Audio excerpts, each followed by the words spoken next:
This is Josh Kane And Trayvon Burgeon. with the inaugural podcast of the Noble Savage podcast. To kick things off, I'd like to let you know what a Noble Savage is and what we're trying to accomplish and what that title really means for us. A mythic conception of people belonging to non-European cultures and having innate natural simplicity and virtue uncorrupted by European civilization.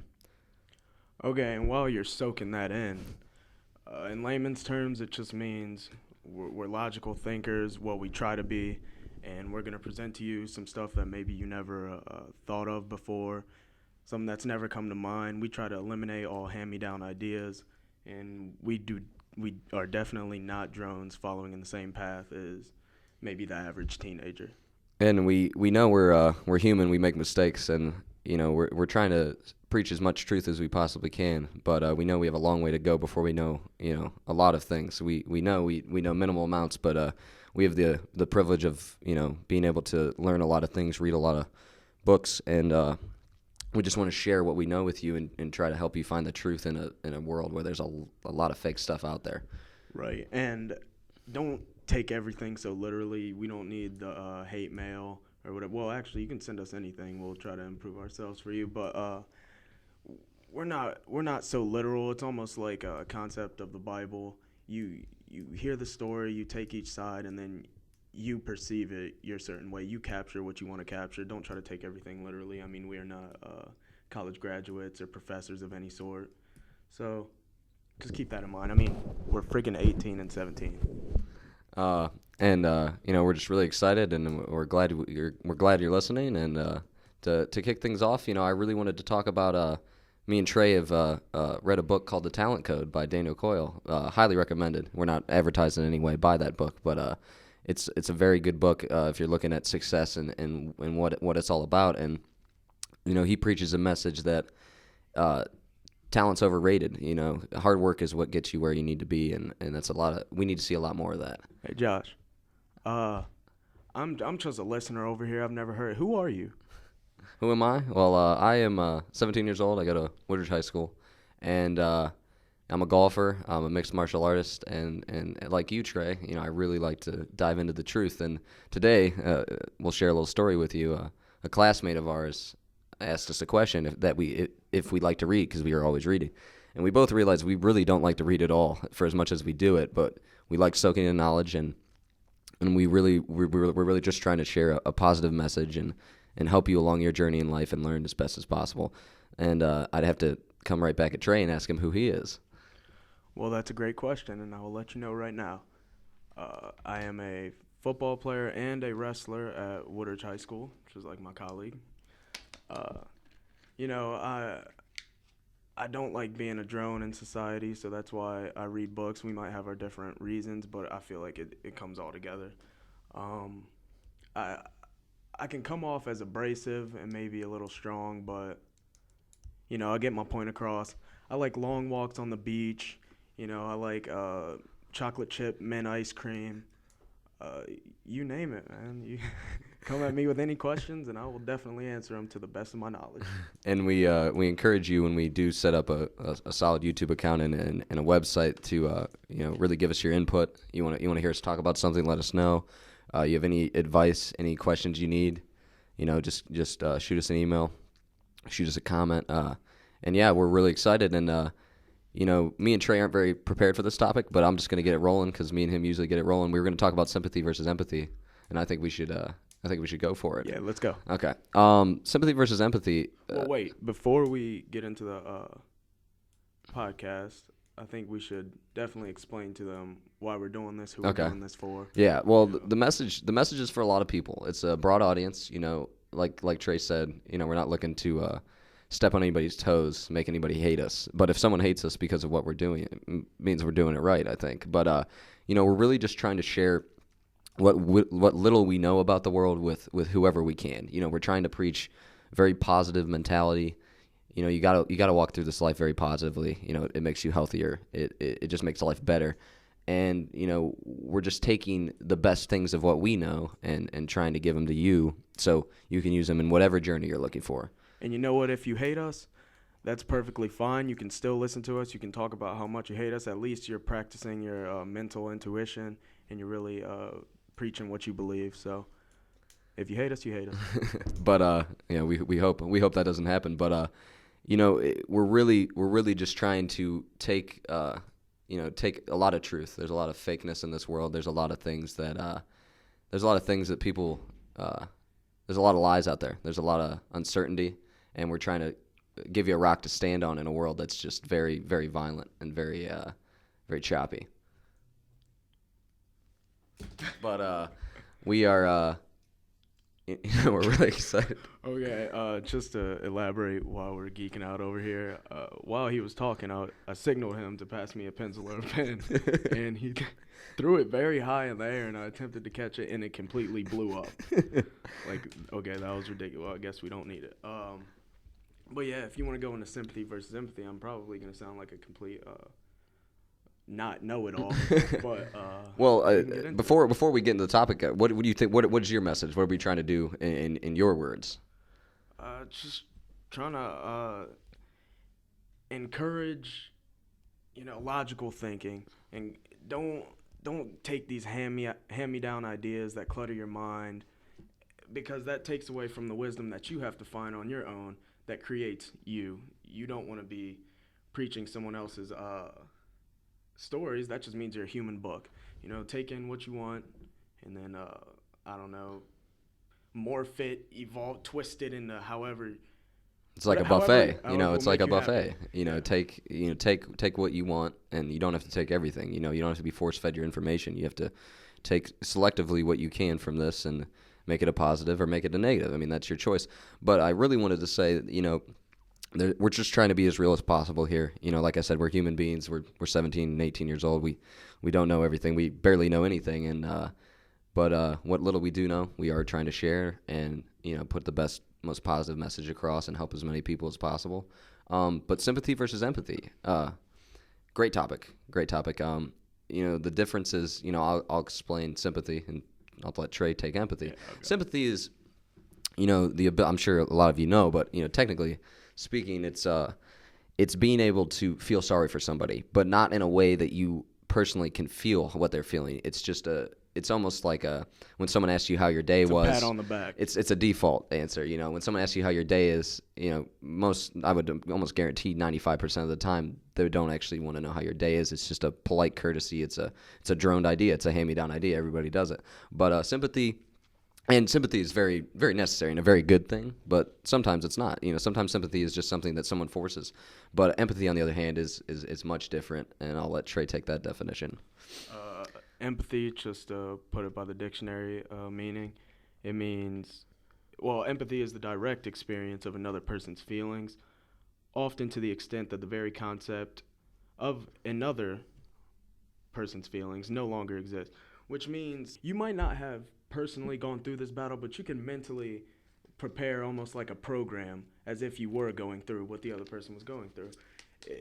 It's just the ability to appreciate another's suffering. And it doesn't always have to be suffering. It can just be, it doesn't have to be suffering. It can be their happiness. Maybe what's making them happy. I want to be happy like them. I'll try to empathize. Yeah, empathize. Oh, Jesus. Empathize with them. And, maybe try to capture their happiness too. Well, not their exact happiness, but like I'm saying, grab it, morph it, twist it, and then make it into your own. Earlier I mentioned the talent code and really didn't stress why I did that. I don't know why. But to get back into that topic, before we really dive into this sympathy versus empathy, the reason I brought it up is because if anybody's looking for a good book to really motivate you, really make you see what makes people successful. And another thing that we're saying, the way we're recording this podcast is not in a studio. It's in a public library with minimal equipment. But you don't need to go to the big gym to be a great athlete. You need like-minded people who share a sense of determination and hard work. It's about the work ethic. It's not about where you're going, what team you play for. It's about how you play the game. The ignition. Yeah, and it's all about, and it really talks about how to keep yourself ignited, and that's what we want to inspire information flow with you. Like we said, we don't want you to constantly take ideas and just take them because they're said. I call it information saturation. There's so much information that we are actually deprived of the truth because there's so much to search through. And that's what we're imploring you to do, to be a noble savage, to not conform, and not in the hippie sense of saying not conforming, but not conform to ideas that you're handed down to really seek the truth. And everything we talk about, we encourage you to check us on it. And if we're saying something wrong, we're not preaching the right message, let us know. We have no problem. We're humans. We make mistakes, and we're all in this together. I mean, this is a journey where we're all trying to help one another, and we're really hoping that even 1 minute of this podcast can help you along your journey in life, whether it's making a more positive mentality or just some enjoyment, hopefully a laugh, and maybe hearing some good news that some people won't tell you. So I'm gonna let Trey go back to sympathy and empathy. I just had to make sure you knew why we mentioned the talent code. It wasn't just a random plug-in. Okay, well, what we're getting at is just the gist of it is the sympathy versus empathy. The topic itself is very controversial. I mean, you see someone crying over there, you may feel like you've gone through what they've gone through, but chances are you haven't, because you guys are two separate people. Empathy, because that's my forte, sympathy is yours. But because empathy is tucked into our beings, which means we are not spreading it, it's not coming out of our aura, that our happiness depends on the happiness of others. And what is more sad and unreal than one's happiness being dependent upon others? That is a force that you cannot control, so you will definitely be going through your ups and downs that are not needed. If you're basing your happiness on someone else, that's a force that you cannot control, and you're not really experiencing life to the fullest, because you're not yourself, you're someone else. And no matter what happens in life, if you can control your happiness, that's something you can control. We've been led to believe that's not something you can control. Sadness exists. Sadness is an emotion. Without sadness, happiness wouldn't feel so good, and happiness wouldn't exist. I mean, and we're not saying every day you're happy, every minute you're smiling. I frown, I get angry. I get angry today, and we get out of hand. We're human. We do make mistakes, but what we are saying is a majority of the time you can very well control your happiness, but you can't let other people have your power. And being able to empathize with someone, being able to sit down and really take the time to put yourself in someone else's shoes. We really encourage it, because it's a way to get in touch with yourself. Me and Trey have been preaching forever when we do these. We've been doing conversations for a while, which is what sparked the podcast idea. Communication with Trey is like communicating with myself. It's really allowing me to express my ideas, and it's good to be able to tell somebody, but truly it's me expressing myself and really finding out who I truly am, and not who I've been eluded, not the person who's been handed down ideas, the person who's actively seeking the truth, actively, really going for the knowledge. And it's a great way to really feel better about yourself, is to just sit down and connect with people. In this social media age, you're not seeing any empathy. Excuse my mess up there. And you're not even seeing sympathy. I mean, you just see this just clouded. When you're behind a computer screen, you act differently. It's not the same. And you got anything to add on that one, Trey? With the social media. Oh, yeah.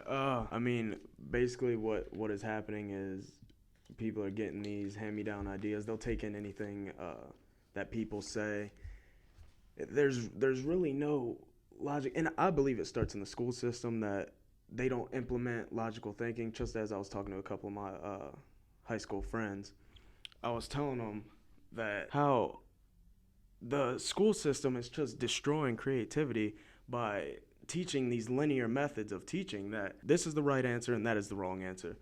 They're being just so straightforward and just almost cynical that creativity is completely being destroyed. I was telling one of my friends that Shakespeare said this best. He puts it in the best quote I've ever heard. He says, "At birth, everyone is an artist. The real challenge is remaining an artist." Which means we're getting educated out of our creativity. Why isn't dance, choir, computer application just as important as math or science? And it's all because of, I'll give you the origin right now, it's all because of the Industrial Revolution. Everybody wanted to teach more math, more science to keep up with the industrialization and to be on top of the world, because that's essentially what every country plans to do. That's their intention. But as that has progressed, it has not gone down at all, the teaching of math and science, obviously. No, not whatsoever. Which is really what it irritates me. It ticks me a little bit, because to label a class a core class what makes it a core? What makes it a core to the Industrial Revolution? You know, Yeah, I completely see what you're saying there.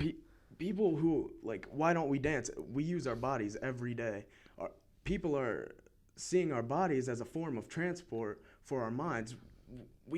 A sound mind is not a mind is not sound without a sound body. Yeah, amen to that. Because it's just you got to take care of yourself spiritually, physically, and otherwise, mentally as well. You know. Exactly, and education is predicated on mental academic ability. There is no logical thing. They're not saying. Okay, there was a study shown. I forget where I read this. They were saying that kids, the baby boomers, when they were asked how many uses for a paperclip, they had 100 different uses because they were using their knowledge. They said, well, what if the paperclip is made out of rubber? You know, what if the paperclip is sharpened at the edge and it can be used as a hairpin? No, but kids our age, they've done the same study. It's about 10 to 15 ways to use a paperclip, and that's just how closed-minded we are, and it's our ego because we're not open to accept different ideas, and we're not aware of our surroundings. And you can add to that. And that's the problem is, you know, Trey's talking about a very specific portion of illusions, of boxing in what we truly can do. And I've been reading, you know, vulnerability is one of the strongest things that you can do for yourself to truly put yourself in a vulnerable situation.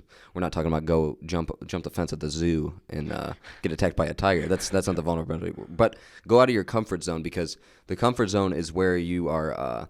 You're content there. You're fine with where you're at. And if you don't get out of the comfort zone, the amount of progress you can reach will go up. I mean, if you constantly stay in your comfort zone and you it's very repetitive, of course you're going to progress in something.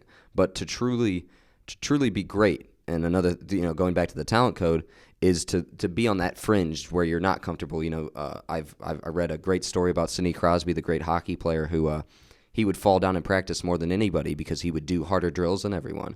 And people who never had seen hockey before would look at Crosby and see how bad of a player he was. It wasn't that he was bad; he was truly pushing himself to his limit.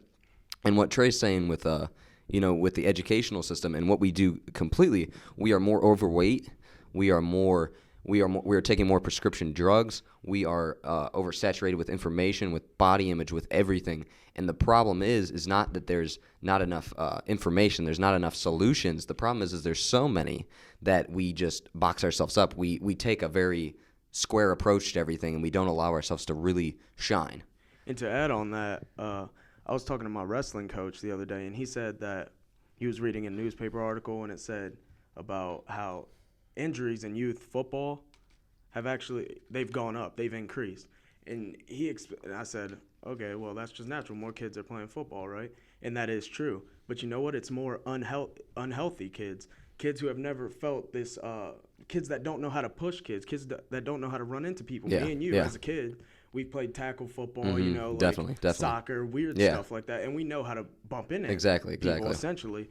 But these kids, they've been so shut in by the technology, which is just closing their minds, which is in spirit, closing their body. They're not getting any type of physical activity. Exactly. They never felt true physical competition. So when mom says, okay, pack your bags, we're going to football practice. You're going to go try out for football. You're going to try out for football. And obviously the kid doesn't want to do it because he's never felt physical activity. Yeah, he just wants to go play video games or do something else. Yeah, and even if he does, that's great for him, but he's still not prepared. And the problem is if he's not healthy, he's more susceptible to injury. I mean, that's astronomically more increasing your chances. If you're not constantly taking care of yourself and eating right and doing the right things, you're going to get hurt. And us as kids, we've self-officiated these games that we played as kids. Yeah. We ride our bikes down to the neighbors, knock on the door. Exactly. Hey, you want to go play football? These kids aren't doing that. And you're losing it. You saw a 7-year-old on a bike. Exactly. You know, exactly.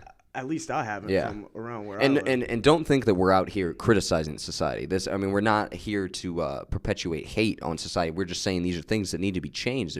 They're things that, I'm sorry, not everybody should get a trophy. That does not encourage competition. Oh, no. And healthy competition makes the most of everything. And that's why people are getting hurt, because they've been told they're a winner their whole life.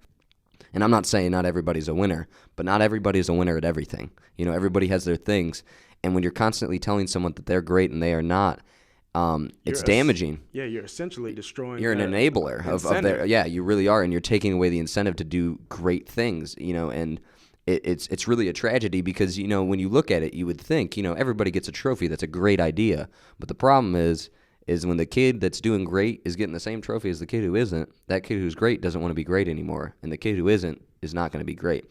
And, really taking away competition away from, every aspect of life is just so bad for us. And like Trey's saying, we're putting these boxes up because we're a little bit afraid of some false reality, something that's so silly that it can't, but we give it our power, and we let it manifest in our mind, and we take it to these unimaginable consequences. Like, with the social media, I can sit at home and stay behind my computer, or I can go out and do something, but what if this happens? We really take things that have no power over our life, that we have, that we can control, but we give it all the control, and what's left is a soft, very drone-like person. If you got to step out of the box to really, take in what you need to say. And a quote me and Trey used earlier: the more of the world that you seek, the more knowledge that you find, the less of the world you see outside of that box of knowledge you found. And we just really encourage people to, not all the time, but mindfully get out of your comfort zone once in a while.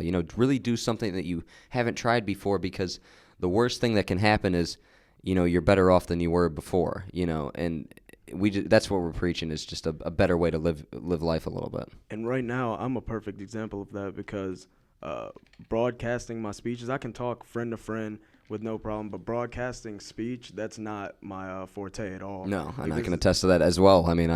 This is, we're not going to lie, we're a little bit scared here. You're putting yourself out there, but it's very enjoyable, but, it is, you got to consistently strive to get out of your comfort zone, because if you don't, you'll stay status quo, and you got to overthrow status quo. You can't consistently be okay with who you are. Even if you're doing great things, greater things are in store. And Trey, I did want to bring up a point to you earlier. The problem is with certain things that we do is we allow negative thoughts to get in our head, and when we do, we manifest. We have these wonderful imaginations because we are creative beings, and even no matter how much you stifle creativity, our imaginations are amazing with the brain level we have. But go ahead. Okay, and that comes with this. It's worry and stress. Those two emotions interfere with mental processes. It's a known statistic. Here you go. Oh, okay.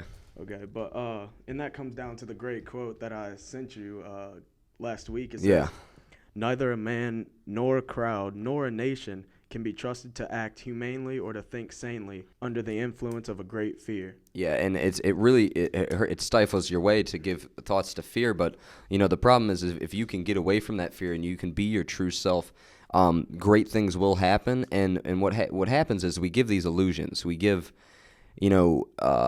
Let's say, I see a really pretty girl and she's interested, and let's say I knew that she was interested in me. I can read minds. I would definitely talk to her if I knew that the attempt was going to be successful. Why not? But if I don't know that, what's stopping me is me going, well, what if she's rude to me? What if she's this? Think about it, how crazy that is. It's a girl being very complimentive. If I'm respectful. A human who has never been in your life, and you're already afraid of that human before talking to them. Yeah, and the problem is we, and I'm not saying that I'm a hero at this. I'm working at it myself. I'm not constantly out there, talking to women. But it's just a great parallel to if you knew that things were going to go well, that you would totally go for it. But when it's not, when there's the slimmest chance, we give so much power to that. If it's a 0.01 chance, we give it 100% of our energy, and we can't. Then we've already lost the battle.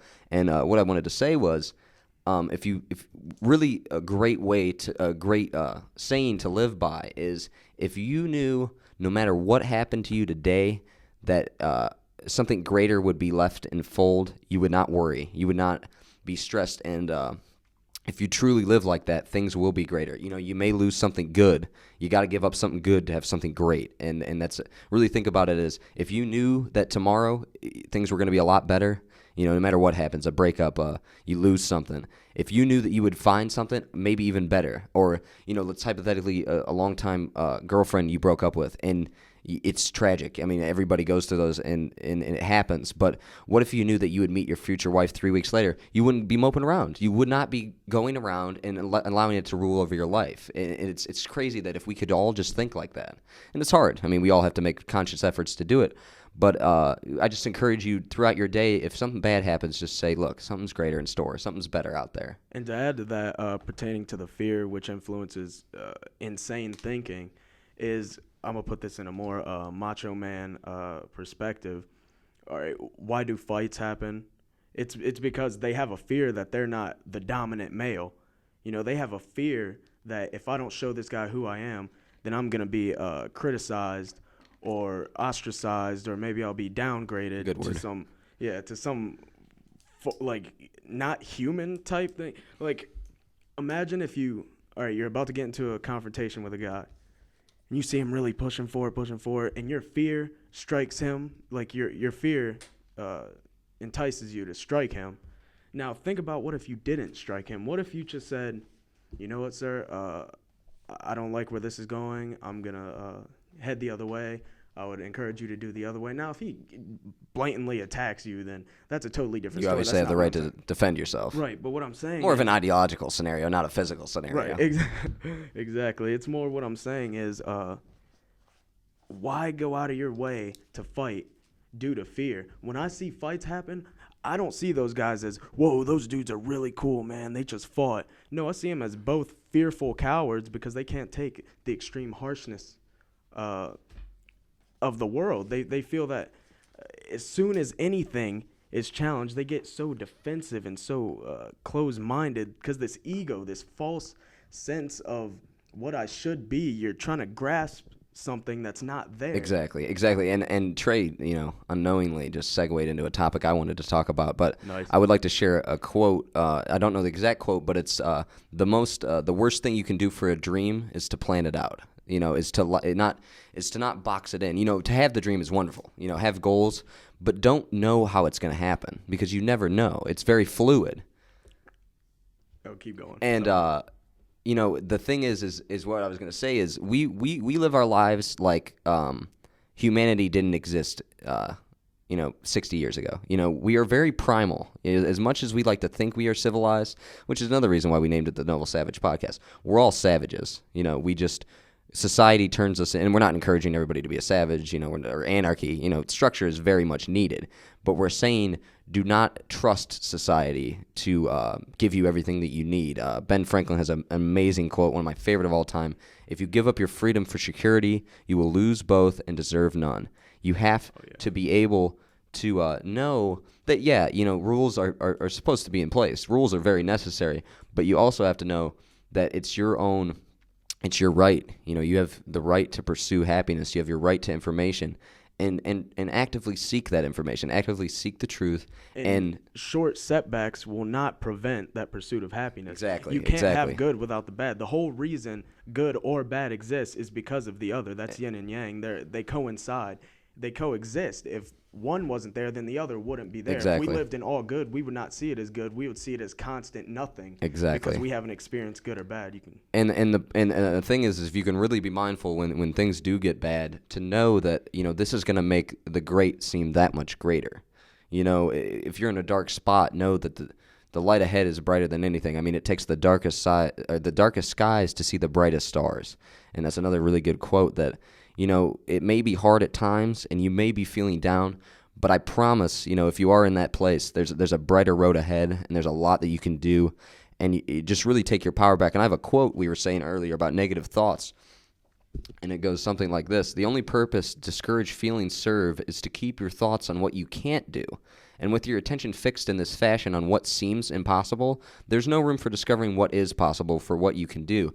And that segues into another book I was reading. It's a system of golfing called Vision 54. And for those of you who don't know, if you birdied every hole in golf, which means you got one under what par was, you would shoot a 54 on a standard golf course. A lot of people think that's impossible, but many golfers can birdie a hole. Who's to say that they can't do it 18 holes in a row? Naturally, I can hit a fairway, I can knock it on the green, and I can one putt. I've done that many times in my life. Who's to say I can't do that 18 times? Impossible is not a word that it doesn't exist. It's something that we give power to. impossible is just the stringing together of the possible. It's 18 events that could very well happen right in a row, and that's just a very good analogy for it, that impossible really is nothing. Impossible is made up of possible events, which means it's possible. Impossible doesn't exist. Right. And what we do is we take, these very these fears that don't matter, these fears that have no power over us. Like the girl, for example, I'm not going to go over there because I might get rejected. But if I sit in the seat and I never go over there, the same result is there and I never tried. So we're at a point in civilization where if we don't try and we fail, that's fine, as long as you didn't try and failed. And that's what we need. We need to feel shame. We need to be able to say we're feeling shameful. Listen to this. This is by my favorite philosopher, Alan Watts. Here's the quote. Ready and willing without shame to do whatever comes naturally in all circumstances. The unbelievable result is that they are far more sociable and civilized than those who try to live rigorously by laws and watchwords and these emotional barriers. What he's saying is variety is the spice of life. Without variety, what are you? You are essentially one thing. You cannot become one thing. We are human because we take in all of our sights, our perception. We're taking in all of this, and we have to try to consciously turn this into knowledge. It doesn't come naturally. Now, some of it does. Like if I see water flowing down a stream, that's obviously coming in naturally. Oh, that's water flowing down the stream. But what does that mean? Maybe you can interpret that as that's how I should live my life. I should be flowing downstream. And you know what? Imagine this like waves. This is the Tao, the Water Course Way by Alan Watts. We're taking this as waves, and waves are coming in. They're crashing you. Let's say you're trying to get to a piece of land, right? And you're swimming in these waves, and you're just trying to blast through it, or you're giving up. We all know that blasting towards a current isn't. It's just going to set you backwards. It's going to send you, even farther in the wrong direction. But you know what? Take that challenge head on. You don't have to try to blast through it and act like it's not there. Take that challenge head on, and as we know, from every wave, there's a backdrop almost, and that'll cruise you towards your destination. Now, if that destination is perfection, I'm sorry to say this, many people, and maybe perfect lose doesn't some exist. Listeners, you will never achieve that. Trying to grasp something that can never be achieved is just constant misery. And it's not your fault that you're not perfect. You're good enough. I promise. Every one of you is beautiful. You have great things about you. You've been made with amazing things. We're not perfect. We're imperfect beings. It happens. We all make mistakes. And forgive yourself like you forgive others. If you're very empathetic and you're very good at forgiving others, look, you make mistakes, and life can be hard. Really forgive yourself. And I had a great quote to go with what Trey's saying is, never was anything great achieved without danger, and that's by Niccolo Machiavelli. And it's so true, and it ties into directly what we're saying, is that if you're not... The library will close in 15 minutes. Public computers will go down in 10 minutes. Please check out at the circulation desk and prepare to leave the library. Thank you. See, I told you we were in the library. Didn't you tell them that? Yeah, we did. But, we're about to wrap this up, but a final thought is, nothing is achieved unless it's dangerous. And maybe nothing great is achieved without a little sense of danger. And that's what we're saying. Just live on the edge. Don't jump off the edge. Find your cusp, find your comfort zone, and just go a little bit past that. It's just like the pain threshold when you're working out. The most muscle is built when your body's trying to quit, but your body can go a lot farther than you think it can. But you'll never know where your lines stand if you don't push those lines. And you know what? And don't stand on the land just before the edge saying, oh my gosh, I can't get any closer to this. I could possibly fall. Well, you know what? We all fall, essentially. We all fall. It's how you get back up. And what you're trying to do by putting yourself in this mental blockade, this barrier, what you're trying to do, you're trying to an attempt at permanence. And an attempt at permanence is a source of all misery. Nothing is permanent. You will, no matter what you do, you can be in a box all of your life. Something is going to happen to you. You're going to get sick. Exactly. You're going to get tired. You're going to be bored. Yeah. No matter. And if you try to say, I don't want this to happen, this can't happen, then you're just fighting those waves. You're crashing into waves. And the real thing is to be unfettered, which means to free from restraint of yourself and your own restraints. Thank you. And just one more thing I wanted to say is, if you're one of those people, I know there's a lot of people out there who truly give themselves to a lot of people, and they're taken advantage of. I encourage you to keep doing that. Keep suffering through that, but really focus on yourself. Oscar Wilde has a great quote that says, "To love oneself is the beginning of a lifelong romance." At the end of the day, you only have yourself. No matter how many people you surround yourself with, no matter how many things you do, no matter how popular you are, no matter what clothes you wear, what car you drive, at the end of the day, you have to look yourself in the mirror and be proud of the person you are. And like I said, if you can really truly love yourself, others will love you. It's very contagious, and we're meant to connect. But truly, you have to connect with yourself before you connect with others. And don't change yourself for a minute for anybody else. They're not worth it. You are much more beautiful yourself than you are of anybody. I mean, be you. Nobody else can do it. And thank you for being here. And I'll let Trey have a closing thought here. And you know what? I decided that if you're listening, I'm gonna almost assign you homework. Of course, you can choose to do it or you cannot do it. But what you need to do is, after this podcast turns off, think about 5 traits or characteristics that you believe define you. And whenever you're faced with a certain challenge, think about those 5 traits or characteristics and base that upon the challenge that's coming at you. Yes.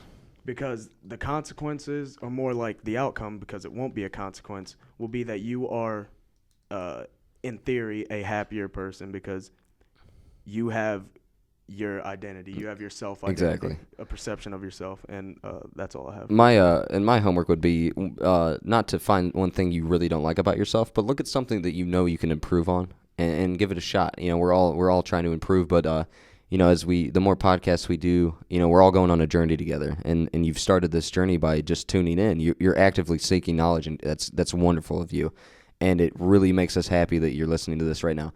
And I do want to say, if you're struggling with anything, just let us know. Whether you personally know us, you get in contact with us through whatever website we're using, YouTube. Tell your friends, if you enjoy this podcast even for a minute, let them know. A big shout out to my uncle, Jared Kane, for hooking us up with this audio equipment while we're on our feet, and we hit the ground running, Big ups to the Cuyahoga Falls Library. Yeah, for letting us use this room. This employee walked past us. It looks like we're constructing a bomb here, but you know what? She looked at me and she smiled, and I waved and she waved back. So big ups to Cuyahoga Falls. And really big ups to you for taking the first step and really actively seeking knowledge. We're gonna try to do maybe 2 of these a week, maybe more. I mean, I had a lot of fun doing this, and definitely. We really hope we'll have we got a Twitter page. Just look up Noble Savage Podcast. Any advertisers that are interested, just let us know. We are just we're not in it for the money at all. This is just for the experience, but better equipment, a little more money to play with will allow us to spread this to a bigger audience. And what we want to do is just make this world as good of a place as we can with what we have, with our talents. We encourage you to find yours, and like Trey said, find 5 things you love about yourself. Then find something you can improve on. And we just implore you. I've been trying to actively take this on. When you get angry, don't look outward. Look inward. Really try to see why you're angry, because I'll give an example. The other day, I was playing a game, and I was very mad at another person for playing badly. And then I looked at myself and I said, you know what? I'm very vulnerable because I'm not playing well, and I don't feel comfortable with myself. That's why I'm mad at that person, not because of that. But yeah, thank you for joining us, and we'll definitely do it again. Okay, and I keep saying that this is my last thing, but this is literally my last thing. What we're trying to do, essentially, which it just came to me, it just inspired me. Just as nature acts, we are trying to reach equilibrium.